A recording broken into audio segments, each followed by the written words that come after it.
Hello students.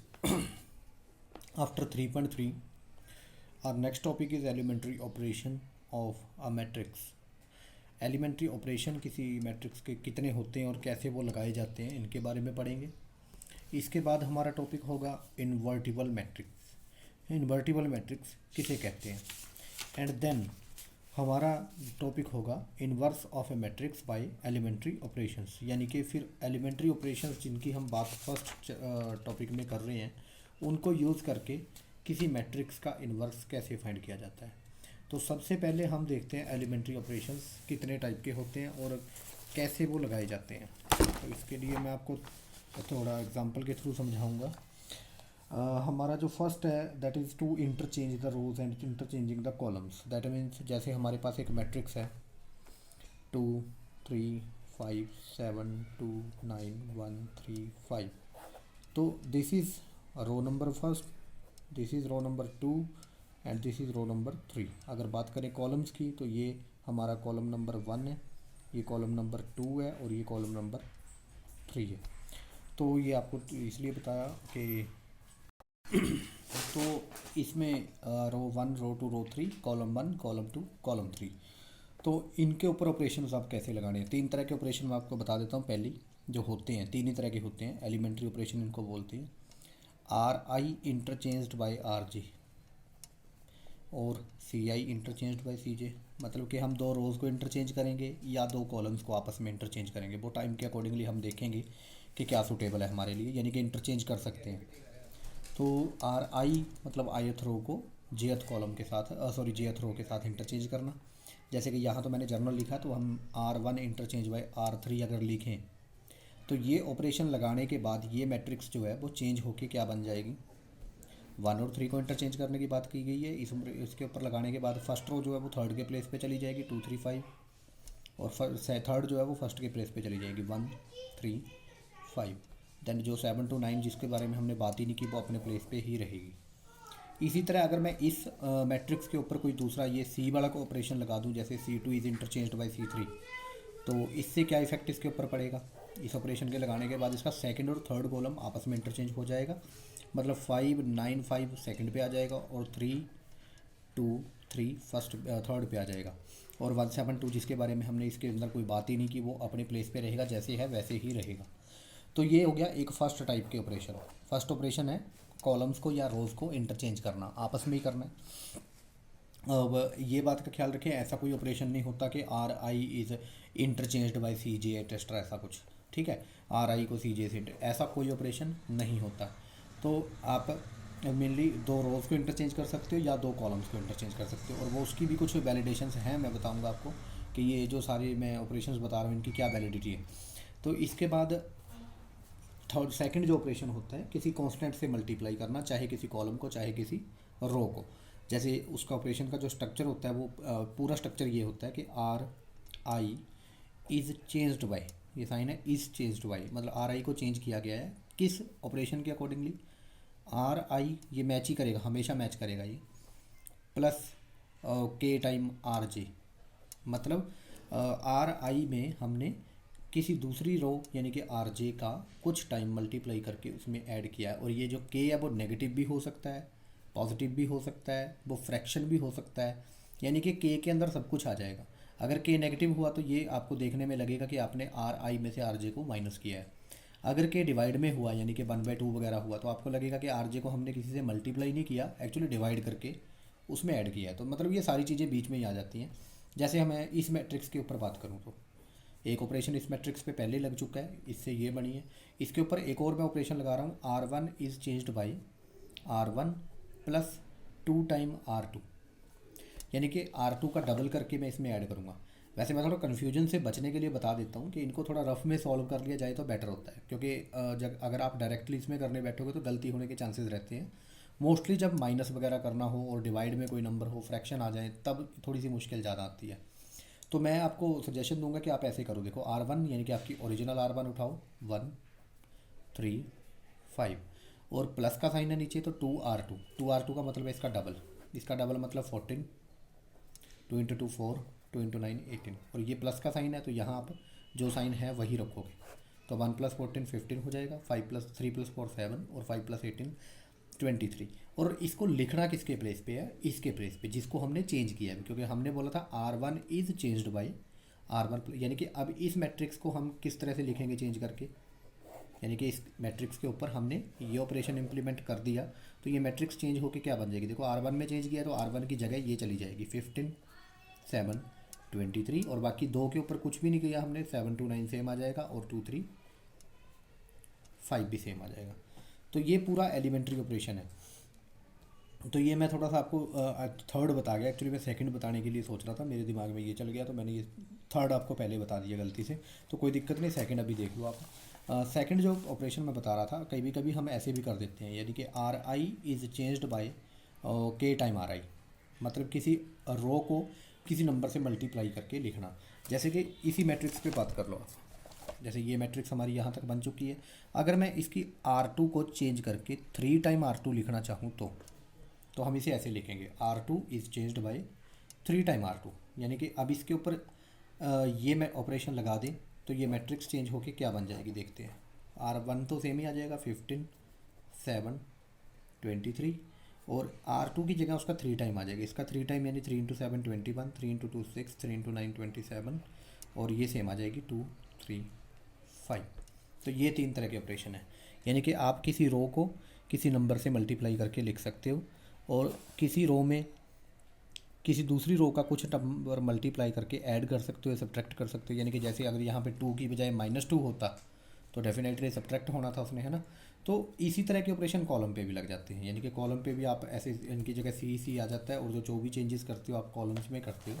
इसका एक example मैं आपको दिखा देता हूँ। जैसे आपके पास एक मैट्रिक्स है 1 3 5 2 7 7 1 5 2, तो ये एक मैट्रिक्स है, इस पर मैं ये ऑपरेशन लगाऊंगा, C1 is changed by C1 minus 3 time C3। तो C1 जैसे कि मैंने बताया कि कन्फ्यूजन से बचने के लिए आप इन्हें पहले लिख लो। जैसे C1 है हमारा 1 2 1 है, उसमें से 3 टाइम C3 का माइनस करना है, इसका C3 का 3 टाइम लिखो पहले। आपका C3 क्या है, ये, इसका 3 टाइम लिखोगे तो 15, ये हो गया 21, और ये हो गया 3 × 6, और आगे माइनस का साइन है तो ये माइनस लगने से क्या हो जाएंगे, साइन चेंज हो जाएंगे, 15 पॉजिटिव है नेगेटिव हो जाएगा, ये पॉजिटिव से नेगेटिव, ये भी नेगेटिव। मीन्स कि अगर बाई चांस जैसे इसमें ये -2 होता तो डेफिनेटली यहाँ क्या हो जाता, फिर प्लस का 6 हो जाता। फिलहाल तो चलो इसको हम 2 ही रखते हैं।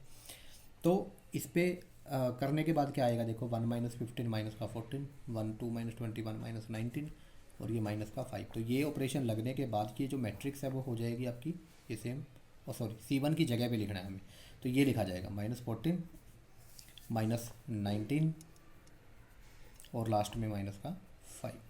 यानी कि जो ये कॉलम है हम किसकी जगह पे लिखेंगे, C1 की जगह पे। बाकी के दो सेम 3 7 5 5 7 2, तो ये सेम आ जाएंगे।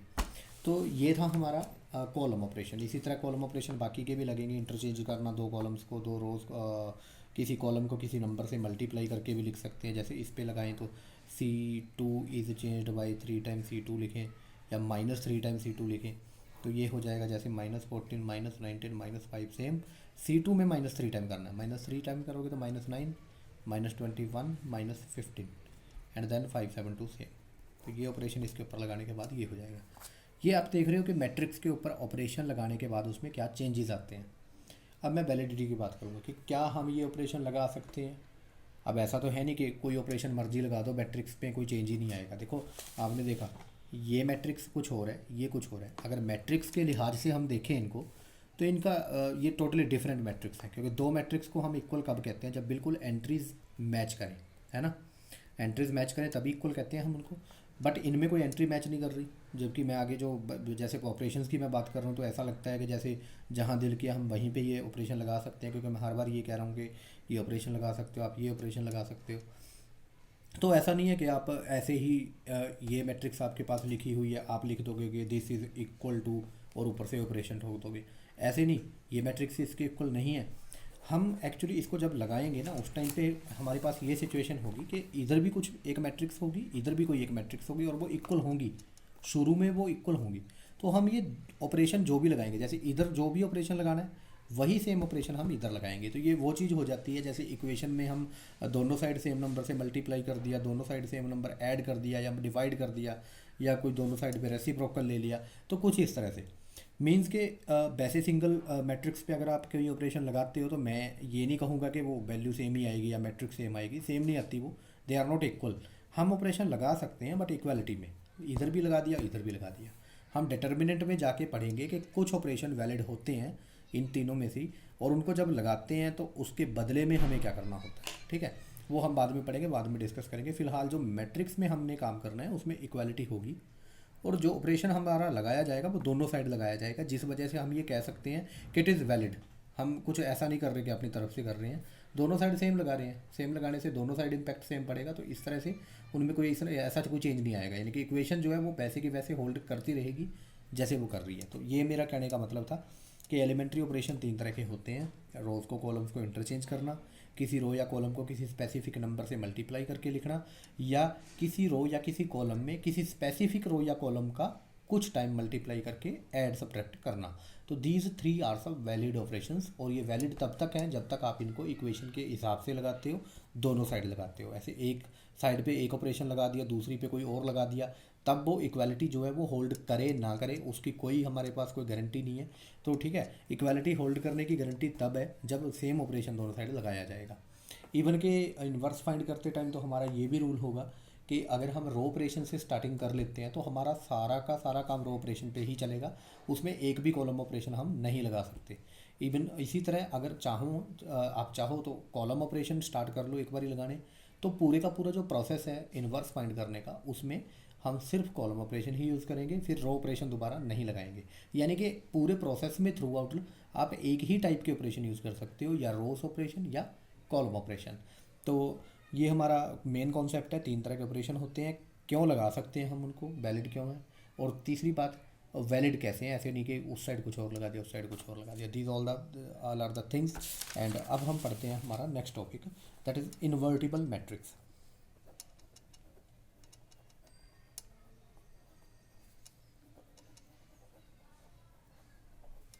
इन्वर्टिबल मैट्रिक्स किसको कहते हैं? देखो, इन्वर्स वर्ड आपने पहले भी पढ़ा हुआ है, जैसे 3 है उसको मल्टीप्लाई किया 1/3 से तो 1 आ जाता है डेफिनेटली कट के। 5 को 1/5 से कर दो मल्टीप्लाई तो ये भी 1 आ जाएगा।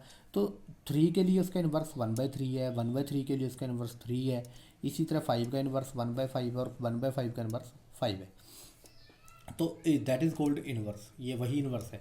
तो यहाँ इन्वर्टिबल मैट्रिक्स भी मैं इन्वर्टिबल का मतलब है कि किस मैट्रिक्स का इन्वर्स एग्जिस्ट करेगा, यानी कि जैसे 0 होती है तो 0 के लिए आपके पास ऐसा कोई नंबर नहीं होता जिसको मल्टीप्लाई करें और ये 1 आ जाए, तो that means 0 is not invertible. तो सेम हियर मैट्रिक्स में भी ऐसे होता है कि कुछ मैट्रिक्स का इन्वर्स एग्जिस्ट करता है और कुछ का नहीं करता। तो जिन मैट्रिक्स का इन्वर्स एग्जिस्ट करता है उसको हम इन्वर्टिबल कहते हैं। अब इन्वर्स होता क्या है, जैसे कोई मैट्रिक्स ए है, अगर मैं उसे मल्टीप्लाई करूं किसी मैट्रिक्स बी के साथ, चाहे पोस्ट मल्टीप्लाई करूं चाहे प्री मल्टीप्लाई करूं, क्योंकि देखो मैट्रिक्स में आपने पढ़ा है कि ए इंटू बी और बी इंटू ए का सेम होना कोई ज़रूरी नहीं है, कोई गारंटेड नहीं है। तो इसलिए मुझे दोनों साइड से बात करनी पड़ेगी कि चाहे ए को आगे रख के बी को पीछे रख के मल्टीप्लाई कर दो, चाहे बी को आगे से मल्टीप्लाई कर दो, इसे कहते हैं पोस्ट मल्टीप्लाई करना। That is called pre multiplication, pre multiply by B, यानी कि ए को हमने मल्टीप्लाई किया है, वो भी कौन सा multiply, pre multiply by B, और ये क्या है, पोस्ट मल्टीप्लाई, यानी कि बी मल्टीप्लाई किया गया यहाँ पे पोस्टली, यानी कि पोस्ट साइड बैक साइड से।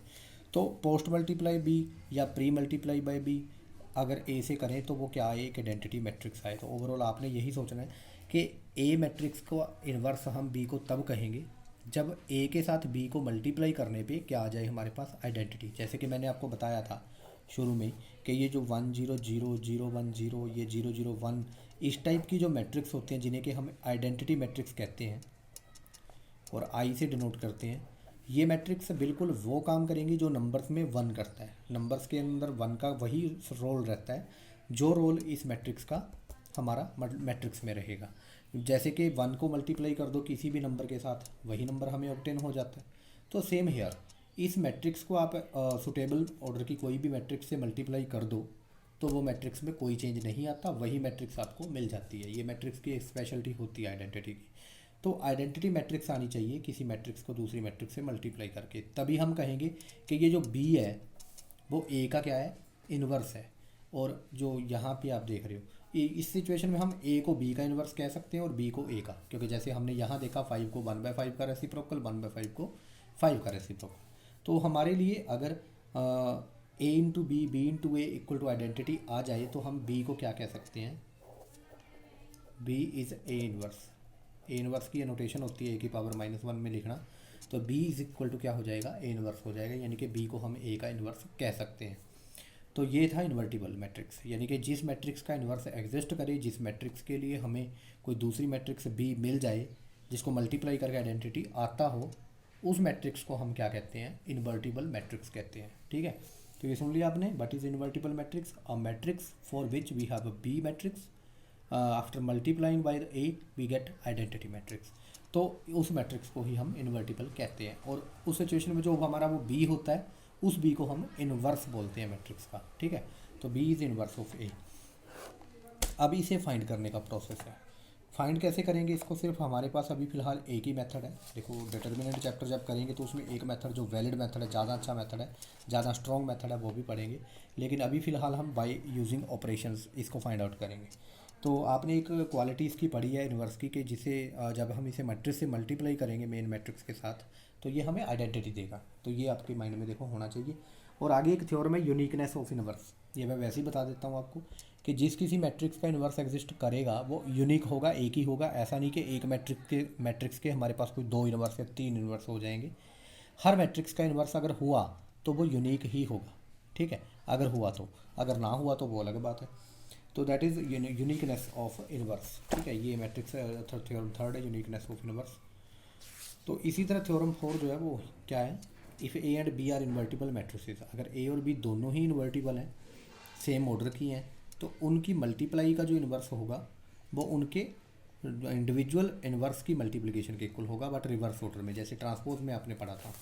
यानी कि ए इंटू बी का जो इन्वर्स होगा, अगर बाई चांस आप दोनों, आपको ये पता है कि ए भी इन्वर्टिबल मैट्रिक्स है और बी भी इन्वर्टिबल है, तो इन दोनों की मल्टीप्लाई का जो इन्वर्स होगा वो भी किसके इक्वल होगा, B inverse multiply by A inverse के, उल्टा साइड से मल्टीप्लाई हो जाएगा। तो दैट मीन्स यहाँ से एक बात और भी नोट करने वाली है कि अगर आपके पास 2 इन्वर्टिबल मैट्रिसेस हैं तो उनकी जो मल्टीप्लिकेशन होगी वो भी इन्वर्टिबल होगी पक्का। ठीक है, ये एक बात क्लियर कर लो, अगर कोई 2 मैट्रिक्स इन्वर्टिबल हैं तो उनकी जो मल्टीप्लिकेशन है वो भी इन्वर्टिबल होगी। ठीक है, तो इसका इन्वर्स क्या होगा, बी इन्वर्स इंटू ए इन्वर्स के इक्वल होगा। उनके इंडिविजुअल इन्वर्सेस को यूज़ करके हम उसकी प्रोडक्ट का इन्वर्स जो है वो फाइंड आउट कर सकते हैं। वो इस थ्योरम से हमें पता चल रहा है।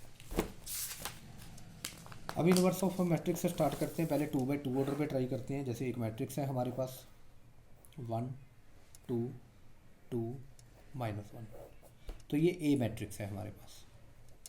तो इस मैट्रिक्स को डेफिनेटली आप किसके इक्वल लिख सकते हो, अगर मैं यहाँ से चलो ए हटा देता हूँ वैसे एक बारी के लिए, वैसे ए मैट्रिक्स है।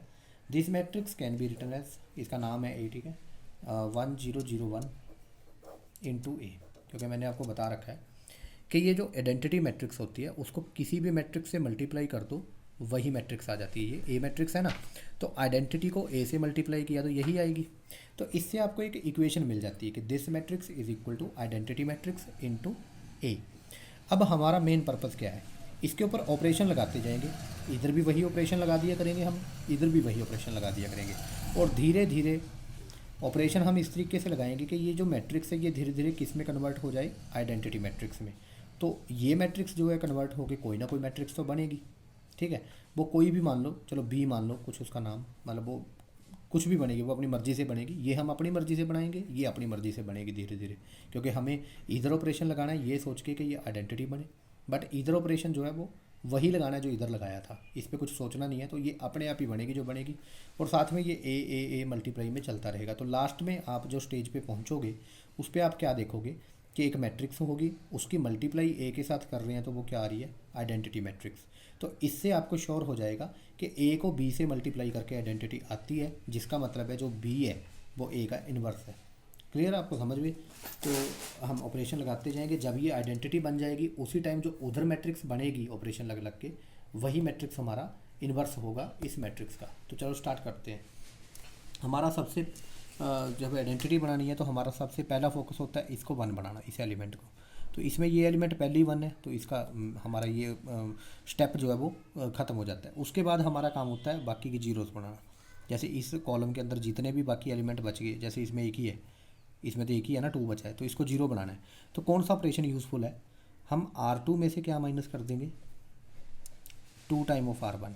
क्योंकि देख रहे हो आप, इस R1 का अगर डबल करके मैं इसमें से माइनस कर दूं तो डेफिनेटली यहाँ जीरो बन जाएगी। आपने ये नहीं सोचना बाकी जगह पे क्या बनेगा, उसको छोड़ दो आप। हमारा मेन फोकस होगा इस एंट्री पे, ये जीरो कैसे बनती है। इस नंबर के साथ 2 मल्टीप्लाई करके उसमें से उसको माइनस करके ज़ीरो बनती है। तो दैट मीन्स हमारा जो ऑपरेशन है दैट इज़ R2 में से, यानी कि इसमें से इसका 2 टाइम माइनस करके। तो चलो स्टार्ट करो, इस पर लगाना ऑपरेशन को। R2 यानी कि this minus 2 time of this, इसका 2 टाइम किया तो 2 इंटू 1 2, 2 माइनस 2, तो यहाँ जीरो आ जाएगा।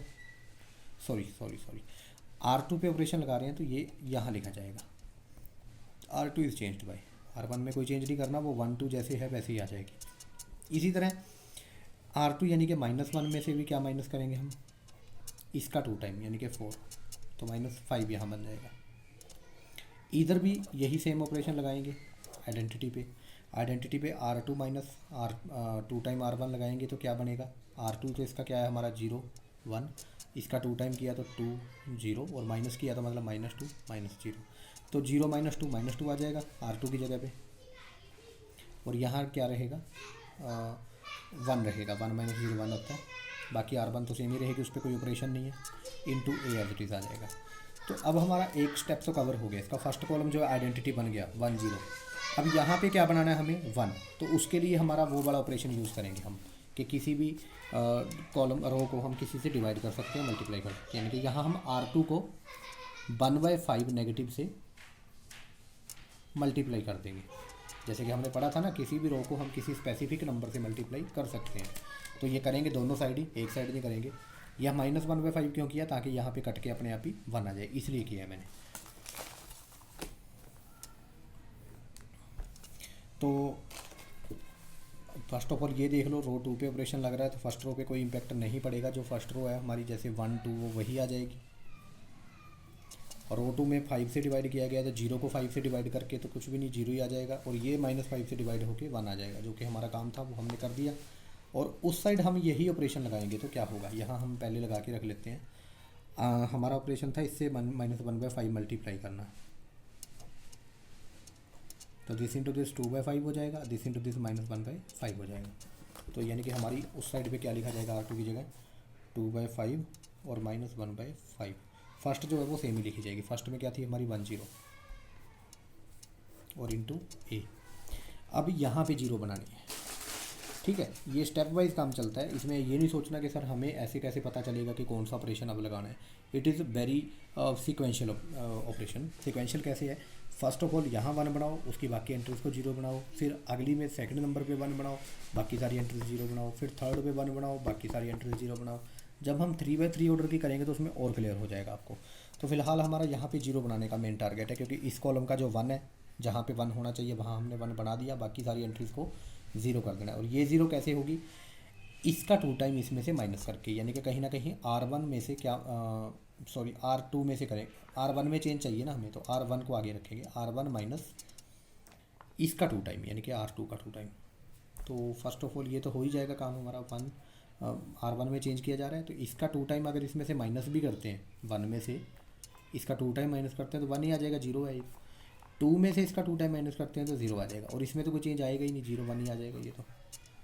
अब यही ऑपरेशन इस पर भी लगाते हैं, इस पर लगाओगे तो R1 पहले लिखी जाएगी 1 0, और नीचे 2 टाइम इससे मल्टीप्लाई करके 2 × 2 4/5, 2 × -1 -2/5, और बीच में माइनस का साइन है तो ये माइनस और ये प्लस। तो हमारी जो R1 है इसकी वो क्या हो जाएगी, 1 - 4/5। 1 - 4/5 कितना हो गया, 5 बन जा 5, 5 - 4 1/5। आगे 0 + 2/5 2/5 आ जाएगा, और ये आपकी जो सेम टू सेम सेकंड है 2/5 -1/5 इंटू ए। तो ये हम कहाँ पहुँच गए, identity is equal to this matrix into A, यानी कि ये मैट्रिक्स का नाम अगर बी रख लें तो ये मैट्रिक्स हमारी बी है और ये ए जैसे चल रही थी और उस साइड पे क्या हो गया आइडेंटिटी। तो बी को ए से मल्टीप्लाई करके आइडेंटिटी आ रही है, तो दैट मीन्स ए का जो इन्वर्स था वो हमें मिल गया और वो क्या है, ये बी मैट्रिक्स है। So A inverse of A is equal to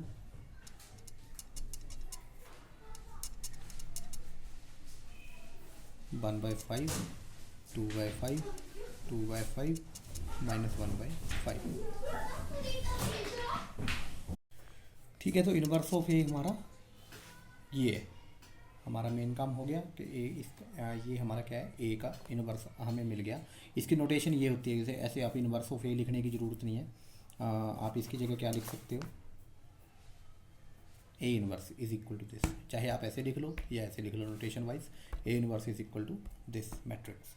तो ये हमारा फर्स्ट एग्जांपल था। इसके टाइप का ही हम एक 3x3 ऑर्डर पे करते हैं। तो ये मैट्रिक्स हमें दी गई है, इसका इन्वर्स फाइंड करना है। तो दिस मैट्रिक्स यानी कि A is equal to identity into A, ये लिख सकते हैं, सबको पता है आइडेंटिटी को ए से मल्टीप्लाई करके ए ही आएगी। तो ये इक्वेशन हमारी प्रिपेयर हो गई। अब वही काम है, जो ऑपरेशन इधर लगाना है वही इधर लगाएंगे। तो इसकी स्ट्रैटेजी मैं आपको पहले ही बता देता हूँ। हमारा जो मेन एम होता है, सबसे पहले इस एलिमेंट को 1 बनाओ, फिर इन दोनों को 0, फिर अगले स्टेप में इसको 1 बनाओ, फिर उससे अगले स्टेप में इन दोनों को 0, और फिर उससे अगले स्टेप में इसको 1 बनाएंगे, और फिर उससे अगले स्टेप में इन दोनों को 0। समझ गए, इसको 1 फिर इन दोनों को 0, फिर इसको 1 2 की जगह यानी कि, और फिर इन दोनों को 0, फिर इसकी जगह 1 और फिर इन दोनों की जगह 0। ये हमारा सीक्वेंस में चलेगा। तो सबसे पहले यहाँ 1 बनाना है हमें 0 की जगह। तो वो कैसे पॉसिबल है, इन दोनों को इंटरचेंज करके पॉसिबल है, ठीक है ना, क्योंकि यहाँ 1 पड़ा है। तो हमारा फर्स्ट ऑपरेशन है R1 is interchanged with R2। तो यहाँ हम क्या लिखेंगे, तो ये लिख ली हमने इंटरचेंज करके, ठीक है। इसको इधर कर दिया, इसको इधर कर दिया, इसको भी आपस में इंटरचेंज कर दिया, दोनों साइड सेम ऑपरेशन हमने लगाना है। तो अगले स्टेप में हमने एक तो यहाँ 0 बनानी होती है और एक यहाँ, बट इसमें यहाँ ऑलरेडी 0 बन चुकी है, तो यहाँ थोड़ा सा काम हमारा कम हो गया। अब थर्ड रो में 0 बनानी है। तो दिख रहा है कि इसमें से इसका 3 टाइम माइनस करके 0 बन सकती है, क्योंकि यहाँ तो हमेशा 1 होगा। जब मर्जी कोई भी मैट्रिक्स की बात कर लो, जब भी 0 बनाने की बात आएगी इन दोनों को, तो उस टाइम तक यहाँ आपका 1 आपका बन चुका होगा। तो इसका 3 टाइम इसमें से माइनस करना है, यानी कि R3 में से माइनस करना है 3 टाइम किसका, R1 का। तो मैं सजेस्ट करूँगा आपको कि ऐसे लिख लिया करो, R3 यानी कि 3 1 1, और 3 टाइम R1 मतलब इसका 3 टाइम 3 6 9, और माइनस है बीच में, तो माइनस माइनस माइनस। तो इनको करके क्या आ रहा है, 3 - 3 0, 1 - 6 -5, और 1 - 9 -8। तो इसी तरह इस पर भी लगा लो, इस पर लगाओगे तो क्या होगा, ये R3 पहले लिखेंगे इसकी 0 0 1, और 3 टाइम इसका यानी कि 0, 3 टाइम 1 3, 3 टाइम 0 0, तो ये माइनस, तो ये हो जाएगी 0 -3 और 1। तो इनको राइट आउट कर लो। इसमें आपने R3 की जगह पे इसको लिखना है डेफिनेटली, है ना। तो 0 -5 -8, बाकी की दो तो सेम ही आ जाएंगे, एक पे ही ऑपरेशन था आपका, 1 2 3 0 1 2। इसी तरह इक्वल टू, इसमें भी R3 को ही चेंज करोगे और ये लिखोगे 0 -3 1, और ऊपर क्या लिखोगे 0 1 0 1 0 0 इंटू ए। तो ये मैट्रिक्स हमारी हो गई। इसके बाद आपका देखो फर्स्ट कॉलम का काम हो गया, 1 बन गया, यहाँ 0 0। अब हमारा नेक्स्ट काम है यहाँ 1 बनाना। अगर यहाँ 1 है तो ठीक है, अगर ना होता तो हम ऑपरेशन लगा के डिवाइड कर देते पूरे की पूरी रो को। जैसे मान लो 5 होता तो हम R2 को 5 से डिवाइड कर देते सभी एलिमेंट्स को, तो अपने आप ही यहाँ 1 बन जाता। तो यहाँ वैसे ही बना पड़ा है, तो हमारा जो इससे अगला काम होता है इन दोनों को 0 बनाने वाला, वो स्टार्ट होता है। ये दो ऑपरेशन इकट्ठे लगा सकते हैं यहाँ पे। कैसे, R1 पे तो क्या ऑपरेशन लगाओगे, इसका 2 टाइम इसमें से माइनस करोगे, यानी कि 2 टाइम ऑफ R2। इसी तरह इसको 0 बनाने के लिए इसका 5 टाइम इसमें ऐड करोगे, यानी कि R3 में क्या करोगे आप, R3 plus 5 time of R2, यानी कि R2 का 5 टाइम करके इसको ऐड करना पड़ेगा, क्योंकि नेगेटिव साइन ऑलरेडी है यहाँ पे। तो यहाँ तो आप सीधा लिख ही लिया करो, क्योंकि 1 0 0 0 1 0 तो हो ही जाएगा ये। इसको तो बिना सोचे समझे आप इस साइड पे लिख सकते हो, क्योंकि ये उसी पर्पज़ के लिए किया है, वो हो जाएगा। बाकी यहाँ R1 और R3 पे ऑपरेशन है, तो R2 तो सेम ही आएगी, तो दैट मीन्स ये भी कम्प्लीटली लिख ही लो। बस दो एलिमेंट्स की बात रह जाती है आपके पास, इसकी और इसकी। अब ये R1 का एलिमेंट है, R1 का ऑपरेशन क्या है, R1 में से यानी कि 3 में से माइनस करना है 2 टाइम R2 का, यानी कि इसका 2 टाइम 4। तो 3 - 4 कितना हो गया, -1। इसी तरह R3 का जो ऑपरेशन है उसमें R3 यानी कि -8 और फिर प्लस 5 टाइम R2 यानी कि 2। तो 5 2 10, 10 - 8 यहाँ कितना आ जाएगा 2। तो ये मैट्रिक्स कंप्लीट है। अब इस मैट्रिक्स को केयरफुली लिखना है आपने। फर्स्ट ऑपरेशन है R1 पे, उसमें से 2 टाइम R2 का माइनस किया गया है। पहले क्या लिखेंगे, R1 लिखेंगे हमारी 0 1 0, फिर 2 टाइम R2 का यानी कि 2 0 0, और करना क्या है माइनस, तो माइनस। तो 0 - 2 -2 1 0, तो हमारी R1 ये आ जाएगी -2 1 6। इसी तरह एक ऑपरेशन R3 पे है, R2 तो सेम ही लिख लेंगे 1 0 0। R3 पे जो ऑपरेशन है उसके अकॉर्डिंगली पहले R3 लिखो आप अपनी पुरानी R3 यानी कि 0 -3 1, और फिर 5 टाइम R2, इसका 5 टाइम यानी कि 5 बन जा 5 0 0। तो ये आ जाएगी 0 + 5 5, -3 + 0 -3, और 1 + 0 1। तो यहाँ तक हम पहुँच गए। अब हमारा नेक्स्ट जो टारगेट है वो है यहाँ 2 की जगह 1 बनाना, और उसके लिए आपको 2 से डिवाइड करना पड़ेगा।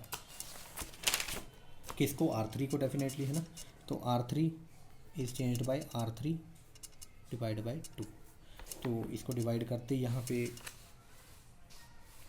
बाकी सेम आ जाएंगे 1 0 0 0, सॉरी पहली दो रो तो सेम ही आ जाएंगे 1 0 -1 और 0 1 2। तीसरी में 2 से डिवीजन हो जाएगी। तीसरी में आप देख रहे हो कि 2 तो ज़ीरोज़ ही हैं, इनको तो डिवाइड करके कोई फ़र्क पड़ता ही नहीं। 2 को डिवाइड करोगे तो यहाँ आपका 1 आ जाएगा। तो ये आपके सामने आ गई matrix is equal to. Matrix दूसरी साइड पे भी डिवीजन करनी है, तो पहली दो तो सेम ही है -2 1 0 1 0 0। जो लास्ट है उसको 2 से डिवाइड करोगे, पहला 5 एंट्री है 2 से डिवाइड, -3 है फिर एंट्री 3/2, फिर एंट्री आपकी 1 1/2 हो जाएगा, और इंटू ए आ जाएगा साथ में। अब इसके बाद है हमारा काम इन दोनों में 0 बनाना, और इसके लिए ऑपरेशन आपको दिख रहा है क्लियरली, आप देख ही लोगे क्या लगाना चाहिए। R2 में से माइनस करना चाहिए हमें कितना, इसका 2 टाइम R3 का। इसी तरह यहाँ 0 बनाने के लिए इनको ऐड ही कर दो, सफिशिएंट है। R1 की जगह क्या लिख दो, R1 + R3, क्योंकि यहाँ 1 पड़ा है नेगेटिव, यहाँ 1 पॉजिटिव है, तो 0 हो जाएगा। तो ये तो मैट्रिक्स हो जाएगी, इसको तो लिख दो कम्प्लीटली। 1 0 -1 0 हो जाएगा, 0 1 2 की जगह भी 0 हो जाएगा, क्योंकि ये ऑपरेशन बना देगा इसको 0 0 1, ये तो हो जाएगी कंप्लीट। अब इसकी जगह कैसे लिखेंगे, पहले देखो R1 और R2 पे ऑपरेशन है, पहले R1 को ही लिख लो। R1 पे क्या है, ऐड करके लिखना है दोनों को। -2 + 5/2 यानी कि ये 2.5 है, ये -2 है तो हाफ रह जाएगा पॉजिटिव। 1 -3/2, तो माइनस का 1/2, ये 1, तो ये हाफ बचेगा माइनस का। तो 0 + 1/2, तो 1/2 आ जाएगा। अगला ऑपरेशन है R2 पे, उसमें से माइनस करना है आपको, यानी कि 1 0 0 में से क्या माइनस करना है आपको, R3 का 2 टाइम। R3 हमारी ये है, इसका 2 टाइम करो तो 5 -3 और 1, और उसके बाद बीच में माइनस का साइन भी है, तो ये माइनस, ये प्लस, ये माइनस। तो 1 - 5 माइनस का 4, 0 + 3 3, 0 - 1 -1। तो ये आपकी होगी सेकंड रो, यानी कि -4 3 -1। थर्ड सेम आ जाएगी 5/2 -3/2 1/2 इंटू ए। तो ये कैलकुलेशन में कभी कभी गलती हो जाती है, तो मैं थोड़ा चेक कर लेता हूँ कि अब आंसर हमारा सेम आया भी है नहीं आया। ठीक है, तो ए इनवर्स हमारा मैच कर लेते हैं, यही ए इनवर्स होता है हमारा। देखो लास्ट में जो ये मैट्रिक्स बनती है इसी को हम क्या कहते हैं, ए इनवर्स कहते हैं। तो मैच कर लेते हैं आंसर। ओके, ये इनवर्स है, ठीक है। 1/2 -1/2 1/2 -4 3 -1 5/2 -3/2 1/2। शुक्र है, चलो गलती नहीं हुई कोई। तो ये हमारी मैट्रिक्स आ गई।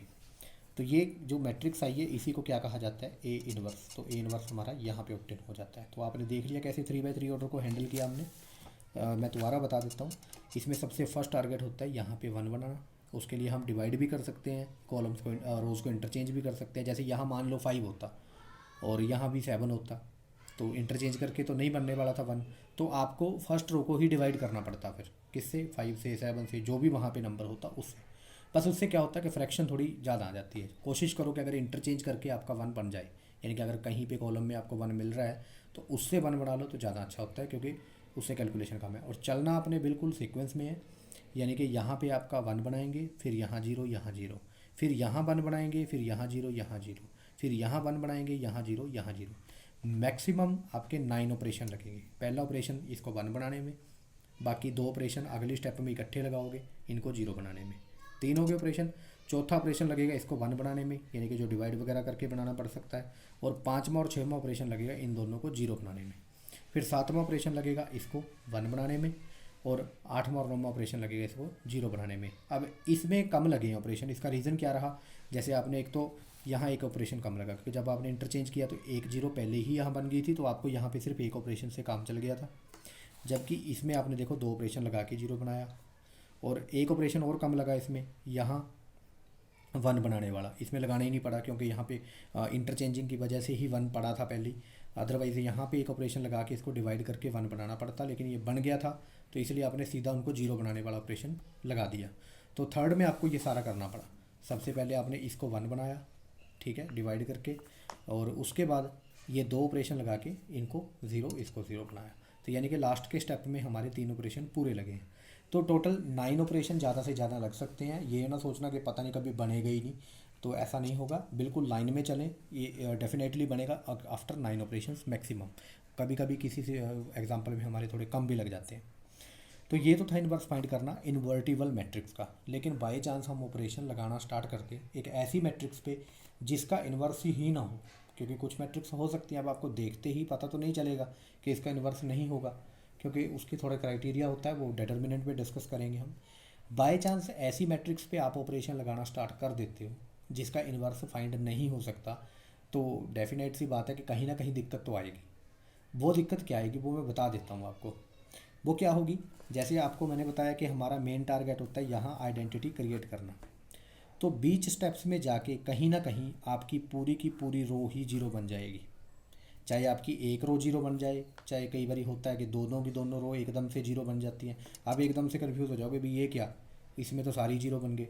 तो सारी 0 किस रो, जब किसी रो में सारी की सारी 0 बन जाए ना, उसका मतलब है इस साइड पे उधर कुछ भी होता रहे, उससे आपको कोई मतलब नहीं। इस साइड पे बनाने की कोशिश कर रहे हो आप आइडेंटिटी, पूरी की पूरी रो बन जाए 0, तो उसका मीनिंग यही है कि उस मैट्रिक्स का इन्वर्स फाइंड नहीं किया जा सकता, और आप वहीं पे लिख के छोड़ दोगे कि मैट्रिक्स इज़ नॉट इन्वर्टिबल। और इसके लिए आप थोड़ा कैलकुलेशन वगैरह अच्छे से रखना, जैसे मैंने आपको ये बताया है। आप शुरू में इस चीज़ को अडॉप्ट ज़रूर करना, क्योंकि कभी कभी हम डायरेक्ट करने की कोशिश करते हैं तो उसमें गलती हो जाती है, देखो, ठीक है। तो शुरू में ऐसे करो ज़रूर, बाद में आप एक्सपर्ट हो जाओगे, थोड़ा आपके माइंड में कैलकुलेशन फिट हो जाएगी, तब आपको ज़रूरत नहीं पड़ेगी। शुरू में इसको अडॉप्ट करो पक्का। पहले जो आपकी पुरानी रो है वो लिखो, फिर जो R1 से मल्टीप्लाई करके करना है वो लिखो। अगर यहाँ प्लस है तो साइन सेम रखो, माइनस है तो चेंज करो, और उनको फिर ऑपरेट करके उसकी जगह पे लिखो, ठीक है। ये स्टेप आपने थोड़ा पेशेंस के साथ इनको फॉलो करना है, ठीक है। तो this was the way to find inverse of a matrix. तो इससे हमारी जो एक्सरसाइज है वो 3.4 कंप्लीट हो जाती है। आप 3.4 ट्राई करना, और इसके बाद इसका सिर्फ मिसलेनियस रह जाएगा, वो हम देखते हैं अभी डिस्कस करना है या बाद में ऑफलाइन क्लासेस में करना है, वो मैं देख लूँगा खुद ही। तो अभी फ़िलहाल आपकी जो असाइनमेंट है इस वीडियो को देखने के बाद, this is your 3.4। Thank you.